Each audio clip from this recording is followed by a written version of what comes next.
Okay, let's get ourselves into the mood of Ramavami by reading Ramayana. I guess this is the most popular version in ISKCON. I guess. So, shall we just blindly pick Or do first, because it's first chapter, yeah? yeah, and then tomorrow is second, because it's birth around. Okay, nice. It's First chapter, yeah? Is it prologue included? There's a Okay. it's what I was Oh, yeah, saying. got marks already. Okay. Part 1. Betrayed. Oh. Should I do that?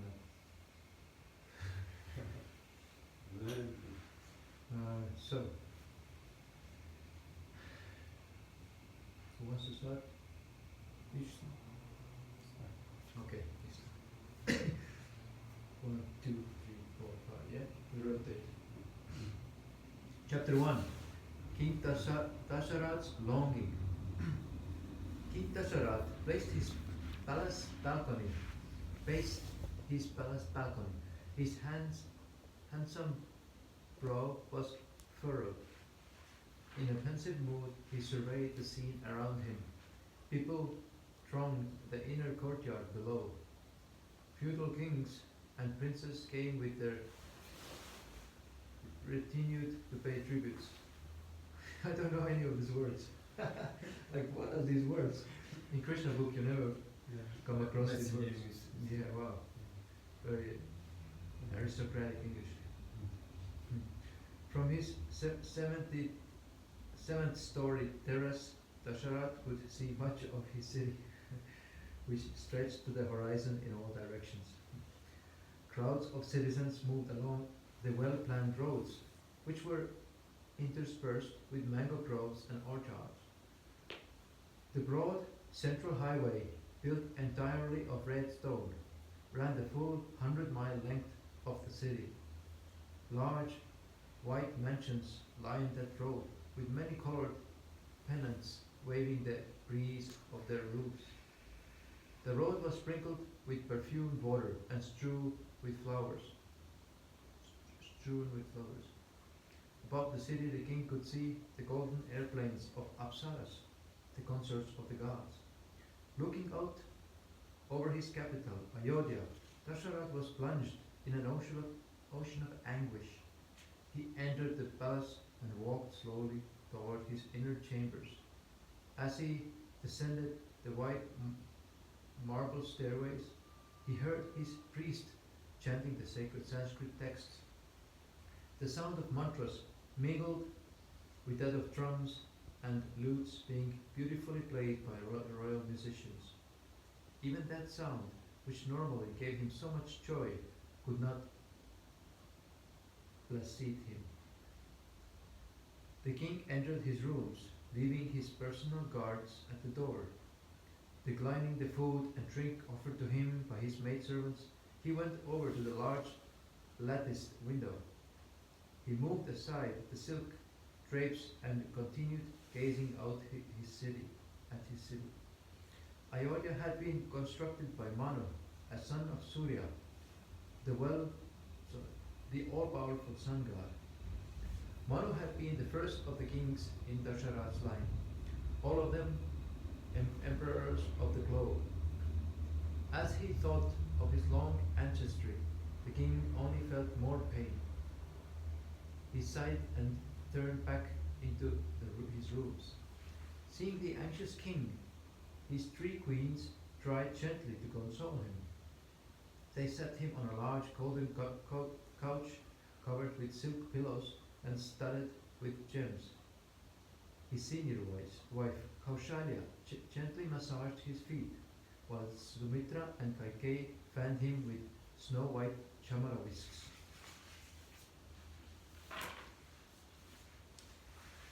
The king sat lost in thought. He looked at the exquisite carvings of the gods lining his walls. All his life he had done so much to please those deities. Once he had even gone into battle against the celestial demons on their behalf. Surely they would help him now. Dashrath silently prayed to them.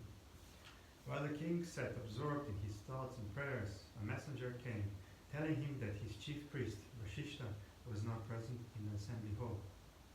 Dashrath had been waiting for this news. He rose up and with the gait of the powerful lion went along the white palace passageways, his large sword swinging at his side and his gold ornaments jangling as he walked. Near to the hall he was joined by his chief ministers. All of them were heroes who had been tried in battle, and all were learned and wise. The state ran smoothly under their expert administration. There were no citizens without employment and no criminals left unchecked. The ministers were devoted to Dashrath's service, and as they walked they considered the problem facing the king. Flanked by his bodyguards and ministers, Dashrath entered his great hall. It viewed in splendor with the assembly hall of Indra, the king of the gods. Massive marble pillars rose up to the roof, which seemed to reach the sky. Balconies of alabaster and coral, worked with gold filigree, were gradually tiered all round the hall. Along the balconies were gold seats spread with white cushions. Large silk tapestries depicting the pastimes of the gods hung from the walls, which were lined with lapis lazuli and encrusted with jewels. The air was filled with the scent of incense. In the center of the hall sat numerous priests who continuously chanted prayers from the ancient scriptures invoking the presence of deities. The great mega drum resounded deeply as Dashrath strode towards his seat. Everyone stood, and there was a cry of victory, all glories to Emperor Dashrath. The king, appearing like a god, took his seat on a large throne of refined gold bedecked with brilliant celestial gems. A hush descended on the assembly of Dashrath prepared to speak. Everyone sat in expectation. The citizens knew of the king's worry. They loved him like a father and shared his anxiety. They were grouped in the hall according to their class. At the front were the Brahmins, wearing simple cloth and holding their water pots and prayer beads. On one side sat the warriors, their powerful bodies clad in silk and gold ornaments, with long swords hanging from their belts. Near to them were the tradespeople in their colorful dress, and behind them were the servants and workers, also beautifully adorned. All social classes were represented in that assembly. Dashrath looked around the hall, smiling affectionately at everyone. Although the king was preoccupied with his worry, no one could detect in him any negligence or laxity in his duties. Seeing him smiling at them, the people felt reassured that Dashrath would find a solution to his problem. They sat awaiting his speech. Placing his hand on his golden scepter, the king turned to his chief priest Vishwanath, who sat on a raised seat near the throne. With a powerful voice that boomed round the hall, Dashrath addressed the priest. I have called this assembly to settle a great worry of mine. As you know, this wide earth has for a long time been held under the sway of victorious kings in my line. O jewel among sages, is that glorious history about to end? What can I do to ensure that our proud lineage will continue? Dashrath was perturbed that he had no son. Having ruled as the undisputed emperor of the earth for thousands of years, his retirement was now approaching. But there was no one to succeed him. Somehow none of his wives had given birth to a son. The king called for a full assembly to propose an idea he was considering. He needed the approval of the Brahmins, and he wanted the consent of these people. Dashrath looked anxiously at Vishwanath, who was both his priest and preceptor. O learned one, you know well the perils that attend a kingdom bereft of a monarch. How can I retire to the forest, leaving this world without a protector? Vishwanath sat surrounded by many other Brahmin sages. His hand rested on his staff as he listened to Dashrath. The sun shone through the curved lattice windows of the hall, covering the king with golden light. Vishwanath, shining with his own mystic power, appeared like a second sun as he replied to the king, O Emperor, I have no doubt that you will soon be blessed with a powerful son who can succeed you. Not long ago I heard this told by Sanat Kumar, the immortal sage who roams the universe. A divine arrangement is being worked by the gods for your everlasting benefit. Vishwanath lived in a hermitage outside the city. He was frequently visited by wandering sages and mystics. Some days previous, the famous seer Sanat Kumar, who always appeared like a young boy, had spoken with Vishwanath. He had told him that soon 4 powerful sons will be born to the emperor. These sons will be divine incarnations, appearing to fulfill the purpose of the gods. Vishwanath continued, the Brahmins have all been praying to the Lord for your sake. O Malik, we have seen auspicious signs in the heavens. It is clear that some great plan of the spring will be achieved through you. The king felt joy to hear his priest's words. Like his forefathers before him, Dashrath had religiously pursued his duty as emperor. Under his benevolent rule, the world enjoyed prosperity and peace. The king desired not only the immediate material enjoyment of his people, but their spiritual well-being as well. He kept everyone on the path of piety and truth, leading them towards freedom from the cycle of birth and death. Seeing all the people as his own children, he was concerned that their happiness would continue after his retirement. He spoke again. I have been considering the performance of a horse sacrifice for the pleasure of the gods and Vishnu. O noble sages, will this be successful? Can I satisfy the Lord in this way and thereby attain my desired end? Dasharatha knew that nothing could be achieved unless Vishnu, the Supreme Lord, was pleased. Although they controlled the universe, the other gods were but Vishnu's agents. Many times in the past, the king's ancestors had performed great sacrifices for satisfying the Lord and achieving their purposes. The king now considered this to be his only means of deliverance. He looked hopefully at Vasishtha, who had been speaking with the other sages at his side. Turning toward the king, Vasishtha said, "We are in agreement, O tiger among men. Let the sacrifice proceed. We shall immediately prepare a crown on the banks of the Sarayu. You will certainly get a son by this method." The assembly erupted with joyful shouts. Everywhere were cries of, "Let it be so! Let the sacrifice proceed!" The king, his eyes grown wide with delight as he anticipated the fulfillment of his desire, said to Vasishtha, "Let the preparations begin today. Protected by 400 of my best warriors, the sacrificial horse will roam the globe before returning for the sacrifice." After Dasharatha had issued all necessary instructions, the assembly was dismissed and the king retired to his inner chambers. Together with his wives, he worshipped Vishnu and the gods, praying that his sacrifice would succeed. The whole city of Ayodhya was filled with excitement as the news of the king's sacrifice spread. In the large public squares, minstrels sang songs recounting the exploits of heroes in Dasharatha's line, while troops of female dancers depicted the tales with precise and beautiful gestures. The temples became crowded with joyful people praying for the success of Dasharatha's sacrifice.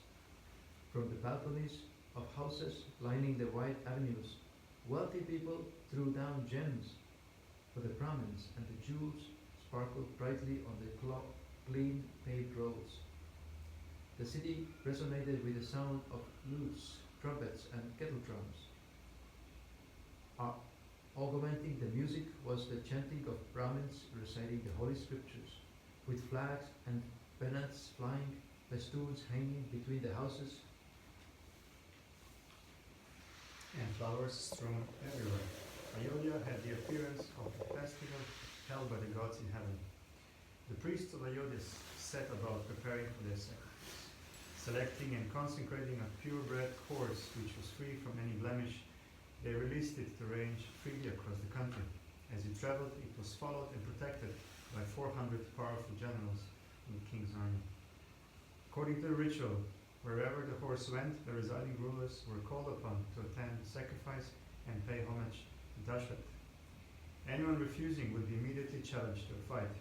If they were not subjugated, then the sacrifice could not proceed.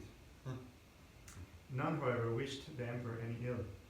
The horse came back to Ayodhya without incident at the end of 1 year. Seeing the horse returned, Dasharatha called Vasishtha.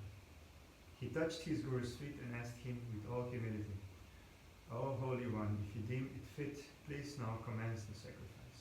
You are my dearest friend as well as my guru. Indeed, you are a highly exalted soul. Fully depending on you, I am confident of the sacrifice outcome." After assuring the king, Vasishtha spoke with the priests, instructing them to have the sacrificial arena built. Chief among them was Shringa, a powerful Brahmin who had come from the kingdom of Anga. It had long ago been prophesied that Shringa could help Dasharatha obtain progeny. Along with Vasishtha, he took charge of the arrangements for the sacrifice. Vashishta ordered that many white marble palaces be constructed for the monarchs who would attend. The very best food and drinks was made available, and actors and dancers came to entertain the guests. Horse stables, elephant stalls, and vast dormitories to accommodate thousands of people were built. Vashishta instructed the king's ministers. Everyone should have whatever they desire. Take care that no one is disrespected at any time, even under the impulse of passion or anger. Vashishta spoke to the king's charioteer and minister, Sumantra, who was especially close to Dashrath. We have invited kings from all over the globe. On behalf of the emperor, you should personally assure that they are properly received. Take particular care of the celebrated King Janaka, the heroic and truthful ruler of Mithila. With my inner vision, I can see that he would in the future become intimately related to our house. Soon many kings came to Ayodhya bearing valuable gifts, jewels, pearls, clothing and golden ornaments. Upon their arrival, they in turn were offered gifts at Vashishta's command, who had instructed his assistants, give freely to all. No gift should ever be made in disrespect of or irreverence, for such begrudging gifts will doubtlessly bring ruin to the giver.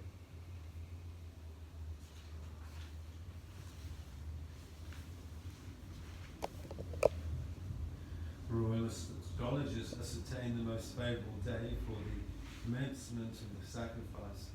Dasarath, headed by Vasavista and Vishwalinga, accompanied his 3 wives.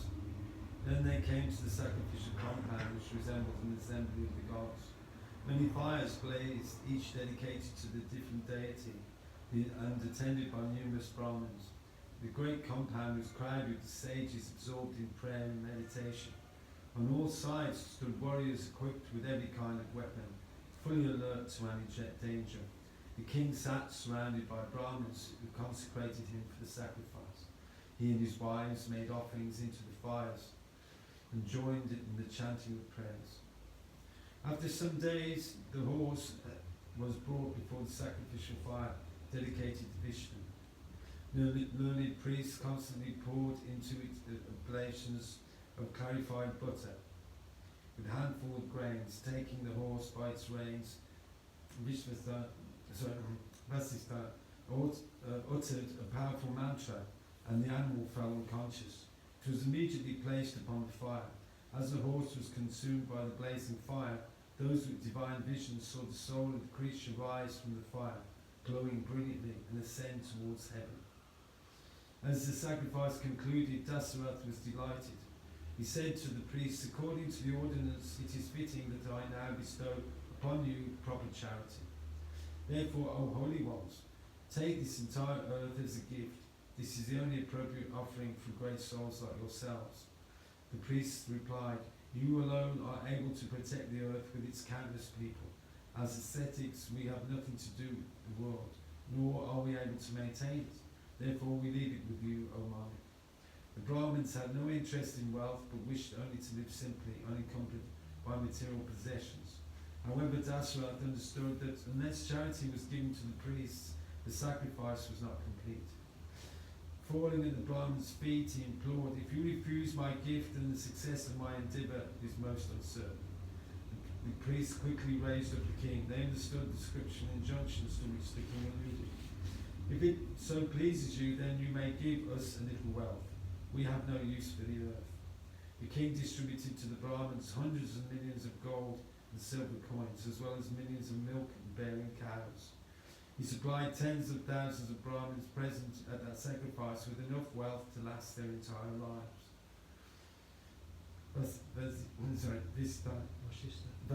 Vavista and Vishwalinga then arranged for one final ritual to be performed.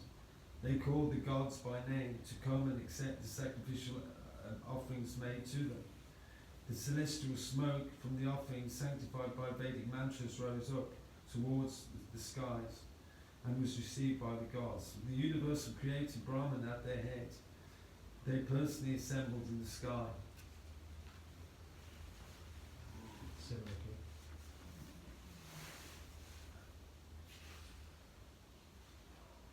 Keep going.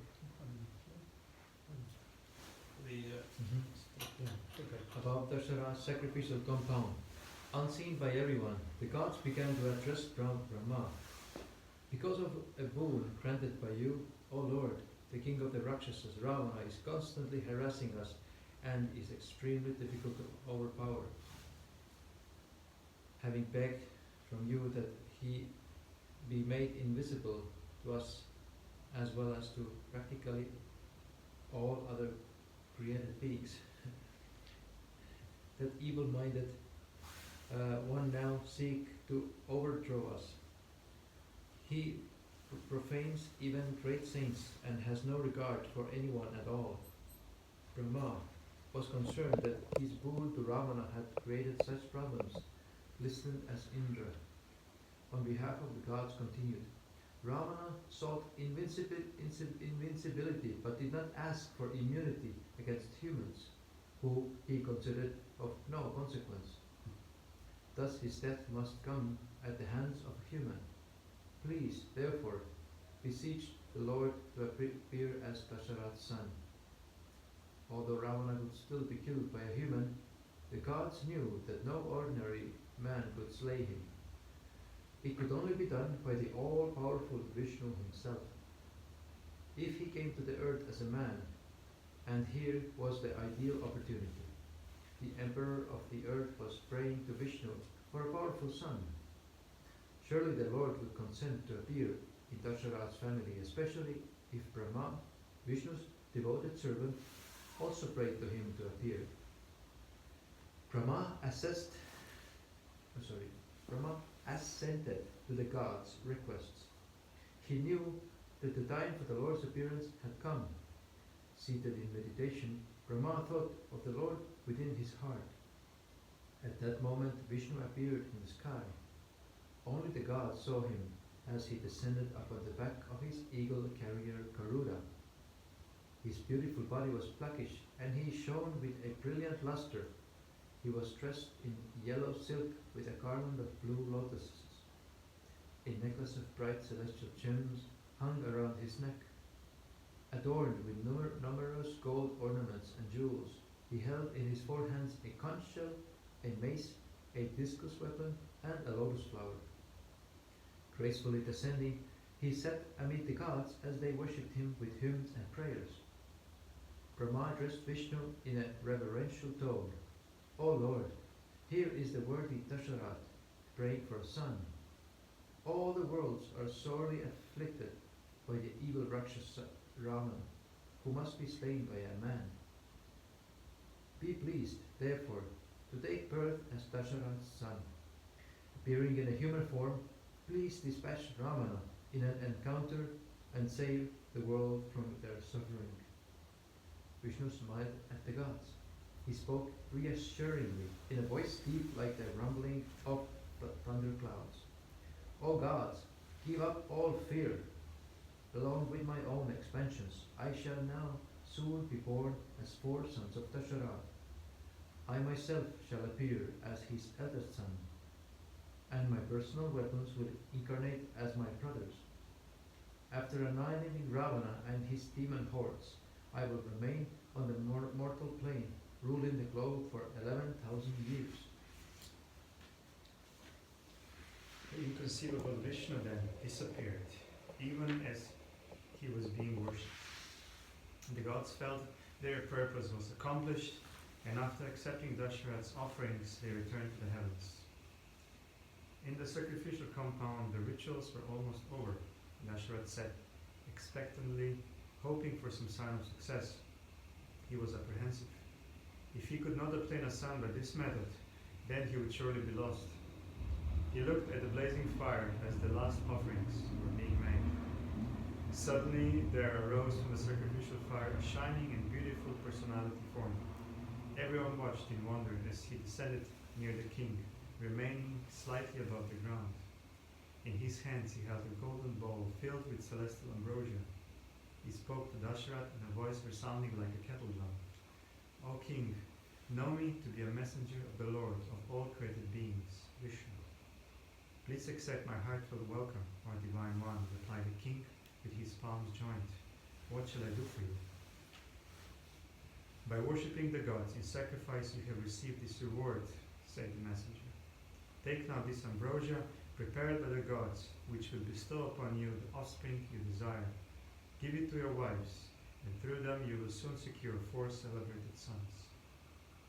Accepting the ambrosia with his head bent low and saying, "So be it," the king felt a surge of joy as he took the golden vessel, even as a pauper would feel happiness upon suddenly gaining great wealth. As a mark of respect, the king walked with folded hands around the messenger who, having discharged his duty, immediately vanished into the fire from which he had appeared. The king stood in amazement, holding the bowl. All around him the Brahmins cried out, "Victory, victory!" After offering his prostrate obeisances to Vashishta, Dashrath left the sacrifice along with his wives and returned to his palace. The king gave half of the ambrosia to Kaushalya.